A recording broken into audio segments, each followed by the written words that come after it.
Hello there guys, my name's Gabriel Zudek. I've been doing Up the Ladder for quite some time, 10 years plus. I'm not a joker about the whole thing. I'm actually pretty serious about it. Today we're going to be learning about the move created by Charlie Miller, and it was published in Expert Card Technique in 1948. I'm going to show you what tools we're going to be using. Right now we're going to be using a close-up pad and a blue deck of bicycle. We're going to begin with some up the ladder cuts. A few cycles will do it.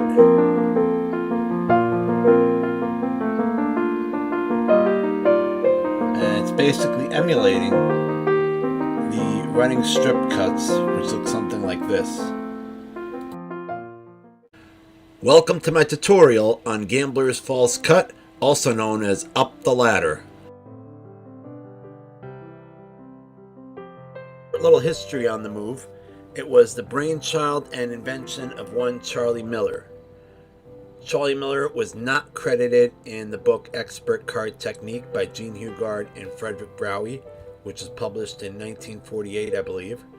So, the move resembles a series of running or stripping action cuts. It seems as if you're stripping the deck, but you're actually retaining it in a preconceived order. Meaning that if you have the deck Ace 2 King of Spade, Ace 2 King of Diamond, King 2 Ace of Clubs, guess what? At the end of the running cuts, the deck is back Ace 2 King of Spade, Ace 2 King of Diamond, King 2 Ace of Clubs, and King 2 Ace of Hearts. This clip shows the bottom half after it's been undercut and stepped to the right. This clip shows the side packet stepped out after the bottom third has been placed on top flush with the original top packet. And you see part of the bottom packet sticking out from the right, and it leaves this gap on the left side.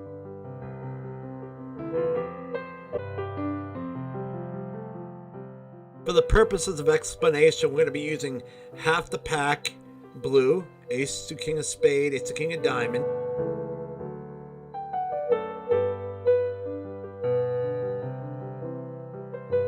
And the other top half will be represented by the red cards, King 3 Ace of Clubs, King 3 Ace of Hearts.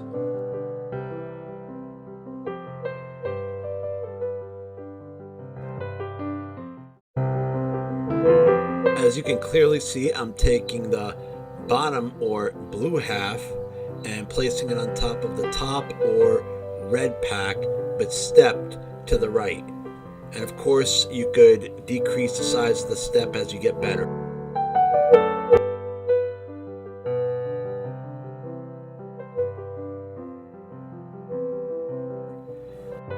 It should be no longer than the width of your thumb.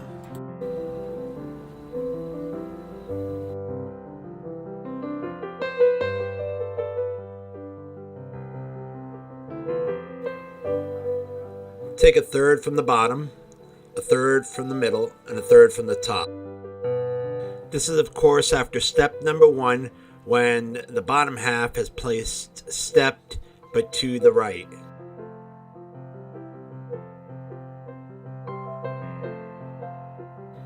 Now that the bottom or blue half has been stepped to the right, you're going to take a third of that bottom packet, and I'm placing it flush with the original top packet.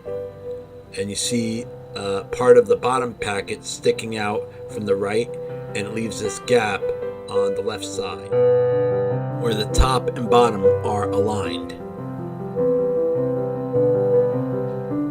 Now I take a middle third and I place it on top of the first third that I placed, which would be the bottommost third. Finally, take the sticking out packet, which is the top third, remaining top third, and place that on top, but you'll be holding a break from the back.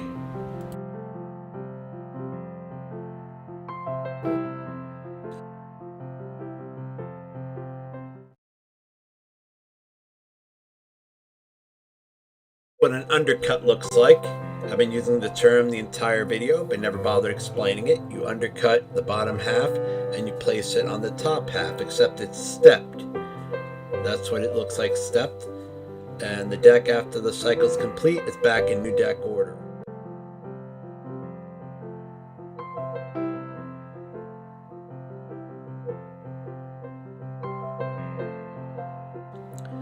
ace to king of spade, ace to king of diamond, king three of clubs, and king three of hearts.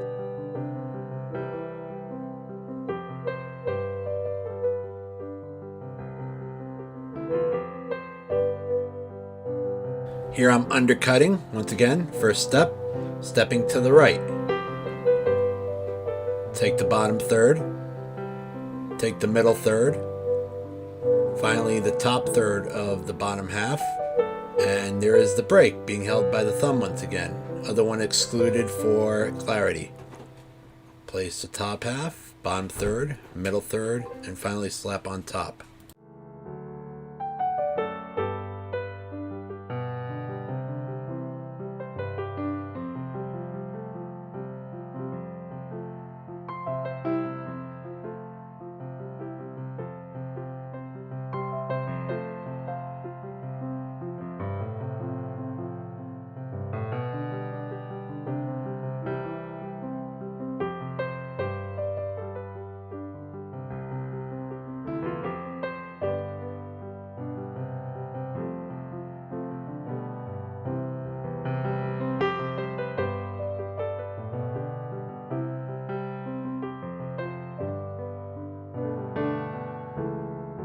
It shows the gap formed when the bottom third is placed flush with the top third.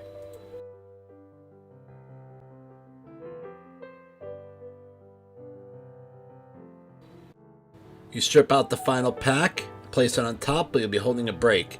This shows from the performance perspective, and one thumb is being used for the sake of clarity. This is a very thorough tutorial, so we'll go over it one last time. I'm undercutting. I'm placing the bottom half stepped but to the right. Take the bottom third, the middle third, the top third, and once again you're holding a break from the back. I'm just using one thumb for now for the sake of clarity. And you take the top half, you undercut that, bottom, middle, top. So here we go once again. From a different view, I'm undercutting the bottom half and I'm stepping it to the right. You can use a large step for now, but eventually you want to minimize that and make it at least like the width of the border, maybe a little more. That's the bottom third going on top, the middle third going on top of the bottom, and the top going on top of the middle. There are decent numbers of finishing styles, ways to finish up the cut. One is you could slap it down with authority. Another one is you could gently toss it casually. And the final one is to place it very softly on top. Or if you're feeling very dedicated, you can do it at an angle.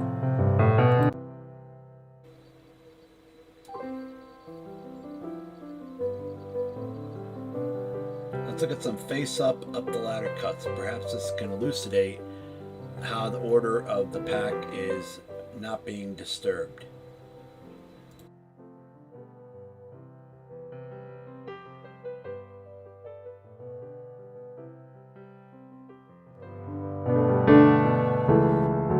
So how many strips you should be using depends primarily on your environment and who's watching, what sort of crowd, whether it's a tough crowd or a easy crowd. So generally the rule of thumb is keep it between 4 and 5, top 6 cuts, and that's exaggerating.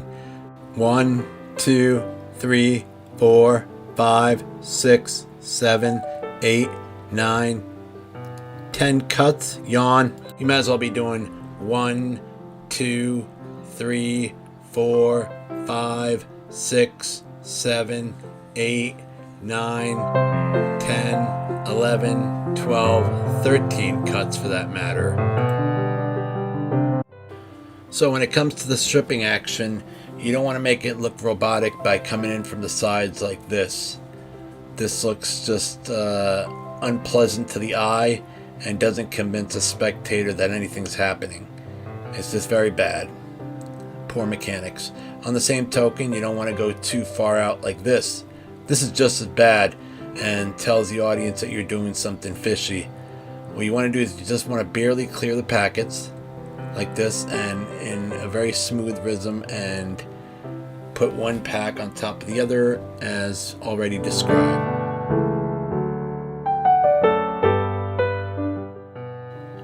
Lest I forget, here is the version from Card College Volume 2. You undercut about anywhere from 8 to 10 cards, and you step it, but you step it to the left this time.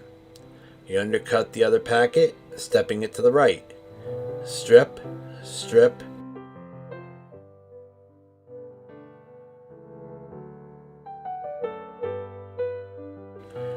Now we're going to look at the up the ladder cut as a control. You can also control cards using the up the ladder. Perhaps say we want to control the top card. It's the Ace of Hearts. You place it on top and you hold the finger break, thumb break below the Ace of Hearts. You strip out the bottom half, placing it on top of the Ace of Hearts. Continue as you would with an up the ladder cut, and once you have it, the Ace of Hearts is now on the bottom of the pack, and the deck is back in the same order. Let's say perhaps you want to control the Ace of Spade from the bottom of the pack to the top of the pack. What you do is you hold the break below the rest of the pack. You undercut about half the pack, placing the Ace of Spade on the top half. Go as you would with an up the ladder cut, completing, bringing the Ace of Spade to the top. And of course, the pack is back in the same order.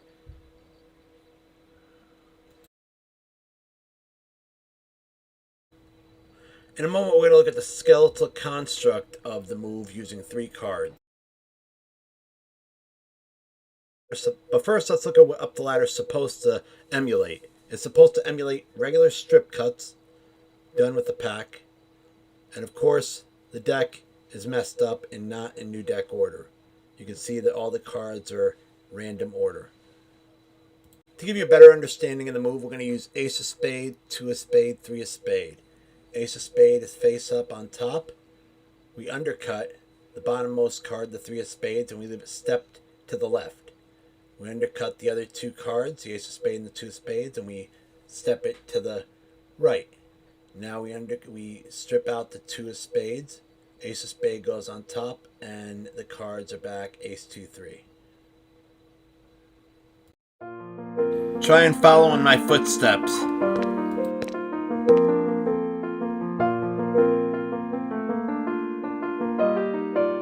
Here are some reference clips so you can gauge the difference between 10 years ago and now. You can tell that I'm having a difficult time grabbing the packets. I'm doing multiple strips, as I shouldn't be doing. About at least 7 I'm counting. And it's just horrible. The finger placement isn't quite there. Looking at some of the more recent clips, you can tell that it's straight up fire. I'm going to show you my top 5. The key to the whole thing is smoothness and good rhythm. Here's from the front view. Once again, you can tell it's going a little faster, a little smoother. There's the Card College version, or a variation. I said these are just straight up fire, hence the flames at the bottom of the screen.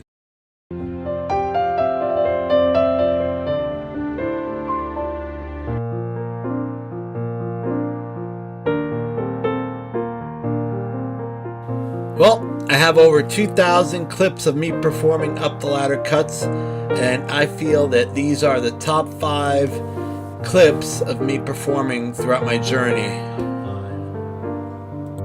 Exemplary up the ladder cuts. I've cherry picked these out of 2,000, so enjoy.